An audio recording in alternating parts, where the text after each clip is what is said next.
নমস্কার বন্ধুরা, আজ আপনাদের সঙ্গে কুমড়ো শাকের একটা দারুণ রেসিপি শেয়ার করব।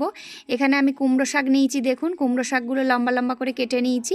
এবার ভালো করে পরিষ্কার করে জলে ধুয়ে নেব। আর এর মধ্যে দেব দুটো আলু আর একটা বেগুন, আর কোনো সবজি আমি এতে দেব না। উনুনটা ধরিয়ে আমি কড়া বসিয়ে দিয়েছি। কড়াটা গরম হলে কড়ার মধ্যে দিচ্ছি সর্ষের তেল, আর কেটে রাখা ডুমো ডুমো করে একটু আলু আর একটা বেগুন যে কেটে রেখেছিলাম সেটা দিয়ে দিলাম। এবার এতে দিয়ে দিলাম কুমড়ো শাকটা। এবার একটু খুব ভালো করে নাড়াচাড়া করে নিতে হবে। কুমড়ো শাক কিন্তু এমনিই জল বেরোবে, এতে আর কোনো আলাদা করে জল দেব না। এবার এতে পরিমাণ মতো নুন, হলুদ আর লঙ্কা গুঁড়ো দিয়ে সেদ্ধ করতে দিয়ে দেব। আমি একটা ঢাকনা দিয়ে এটা সেদ্ধ করে নেব। খুব ভালো করে সেদ্ধ হওয়ার পরে এতে দিয়ে দিচ্ছি 2 চামচ মতো জিরে গুঁড়ো আর 2 চামচ ধনে গুঁড়ো। এবার এটা নামিয়ে রাখবো। আর এবার কড়াই সর্ষের তেল দিয়ে আবার চিংড়িটা ভেজে নেব। চিংড়িটা ভালোভাবে ভাজার পরে চিংড়িটা একটু সাইড করে এর মধ্যে দিচ্ছি একটা বড় কুচি করে রাখা পেঁয়াজ, একটু রসুন কুচি আর একটা শুকনো লঙ্কা। খুব ভালো করে চিংড়ির সঙ্গে এগুলো ভেজে এবার সবজিটা ফোড়ন দিয়ে দেব।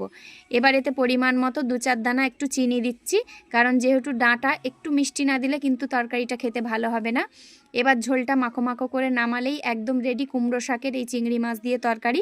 আর এই সিজনটা কুমড়ো শাক খেতে খুবই সুন্দর লাগে, সেটা যদি আবার চিংড়ি মাছ পড়ে কুমড়ো শাক, তাহলে তো আর কোনো কথাই হবে না।